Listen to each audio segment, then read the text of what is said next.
You're listening to Wealthy-esque. We are a community of lawyers who believe that true wealth is having control of our time. I'm Ro Thomas, and as a busy wife, mom, and former Big Law associate, I know all too well the tension between the culture of the legal profession and pretty much everything else you want to do in life. That's why each week I'm bringing you the information and tools you need to improve your money mindset and manage your money to create true wealth.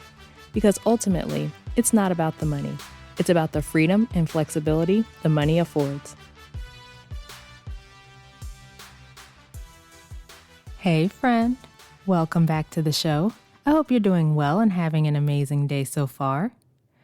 Today, we are talking about what to do when you have bad debt. There is so much talk in the personal finance world about bad debt. This kind of debt is bad. You shouldn't have that kind of debt. You should get rid of this as quickly as possible. All of that kind of stuff. And so we are going to talk about it today. Before we get into the conversation, though, I want to get some definitions of good debt and bad debt because I think it will be helpful as we are discussing. So according to one site, some examples of good debt are mortgages and student loans. And then for bad debt, it has high interest rates, car purchases, and then it says too much debt can turn good debt into bad debt. Another site says good debt is a mortgage, school loan, real estate loan, or business loan, and bad debt is a credit card, a store credit card, or an auto loan. And similar to the last site, this site talks about how good debt is not without risk if you overdo it. All right, and we can get one more definition here. So another site says good debt typically refers to debt that helps you reach your financial goals, like owning a home, paying for school, or starting a business. And then they give some examples of good debt: mortgages, student loans, small business loans, personal loans, and credit cards because they help you build your credit score. And then the examples they give for bad debt are debt you can't afford, payday loans, and debt that negatively affects your credit score. So I think these three examples give us a good snapshot of how the media and the personal finance industry categorize different kinds of debt. And it's important because these categorizations color the way that we look at debt and the way that we think about our own debt. We often internalize those types of definitions and they inform the way we think about our debt. And that leads us to feel bad when we have debt that is typically considered, quote, bad. If we look just at lawyer student loans, according to a survey conducted by the ABA, 95% of law students have student loans and 75% of them have $100,000 or more of student loan debt when they graduate. And I will say I typically see student loan debt more in the $150,000 to $200,000 range. So when we consider these figures against the definitions that we just looked at, student loans are, quote, good, right? But then we also have the sites that talked about how good debt can become bad debt when you have too much of it, or that high interest debt is bad. And I know some lawyers have student loans with high interest rates, so there can be some conflict there. I personally don't believe in the categorization of debt as good or bad. It's not useful. People take those definitions on, they internalize them, and they make their debt mean all these negative things, which is why so many lawyers feel ashamed about their debt or feel overwhelmed by the amount of debt they have or feel like they're bad for having debt. Debt is neither good nor bad. It literally means nothing, but we give it meaning by the way we think about it, which, as we just discussed, is colored by the types of definitions that we were just looking at. Those types of definitions are pervasive in our society, but there is no objective fact that this type of debt is good and this type of debt is bad. Or if you have more than X amount, then that's bad. That is all somebody's opinion that was made up somewhere along the line, and then we decided to adopt it as our own and take it on as truth. Debt is not good or bad, regardless of whether it's a student loan or a payday loan or a mortgage loan or a credit card or whatever it is. There are the facts about your debt, the balance, the interest rate, the payment, and then there's how we interpret those facts. And the way we decide to interpret those facts, the opinions we have about them, the meaning we give them, dictates our experience of our debt. One of the examples that I often give here is about student loans. So as I mentioned earlier, I often see lawyers with $150,000 or $200,000 of student loans.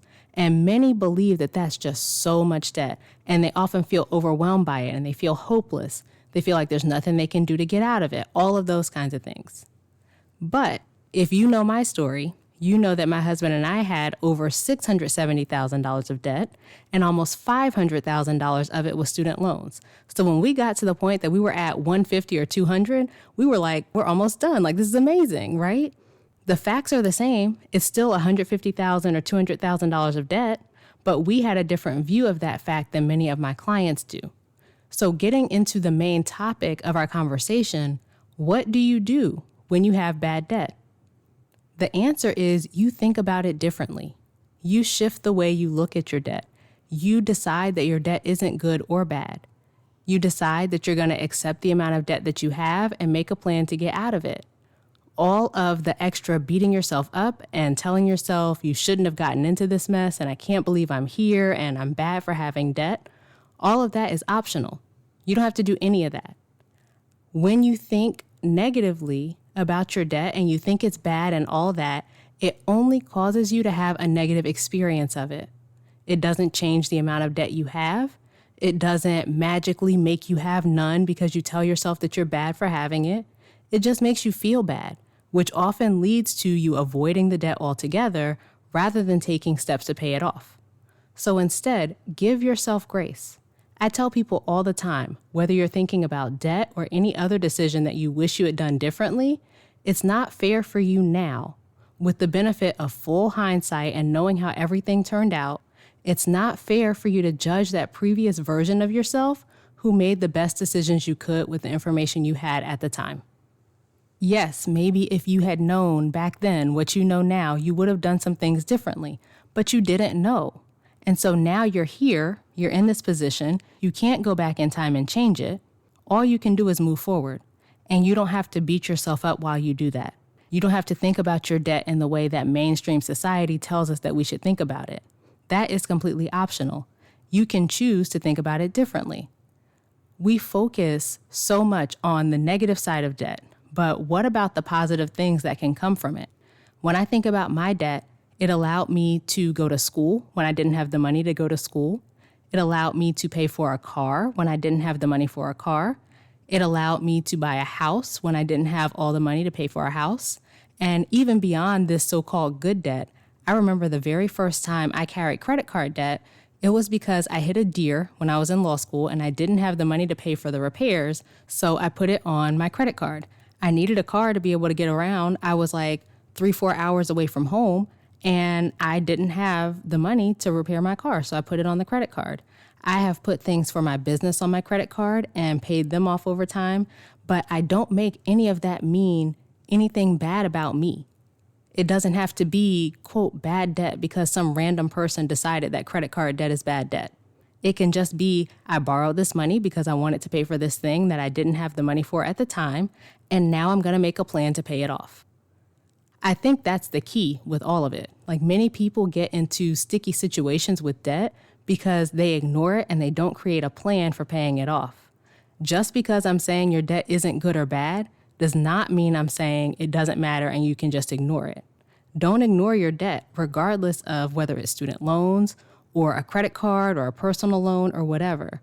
Make sure that you create a plan for how you're going to manage it and then execute that plan. But you can do that without beating yourself up and telling yourself that you're stupid for having the debt in the first place and feeling ashamed and regretting the decisions and all of that kind of stuff. All of that is optional. You get to choose how you experience having debt. It can be heavy and full of regret and shame and overwhelm. And trust me, I have been there. I get it. That was me when we first started our money journey, and it was not fun. But you can either have that experience, or you can make your plan and move forward working that plan, knowing that you can still live your life, you can still do the things that you enjoy, things that are important to you, while you pay this debt off. It doesn't have to be such a negative, heavy experience. Like, did you know you're allowed to still enjoy your life even if you have debt? Did you know you can still have fun? It doesn't have to be all or nothing where either I'm having fun or I'm paying off my debt. Like, it can be both. I know debt is a big issue for many lawyers, so please replay this episode as often as you need to as you think about how to handle your, quote, bad debt. Use this episode to help you reframe the way you think about it. Let's stop thinking about it as bad debt. Give yourself some grace. Make a plan for how you're going to pay it off and execute that plan. That's it. It truly is that simple. And if it feels harder than that, it feels more complicated than that, come work with me. I will show you how to feel better about your debt and your money in general. This is the work I do. And it's so important to me that lawyers release the shame and overwhelm that so many of us feel around money so that you can use your money as a tool to create the life you want. I have been on both sides, and I can say without a doubt that life is way more fun on this side. I want you to experience that too. So head to rothomas.com/call to set up your consultation, and let's get started working on that for you. All right, that is it for this week's episode. Come connect with me over on social media. You can find me most often on LinkedIn, Ro Thomas, and Instagram at I am Ro Thomas.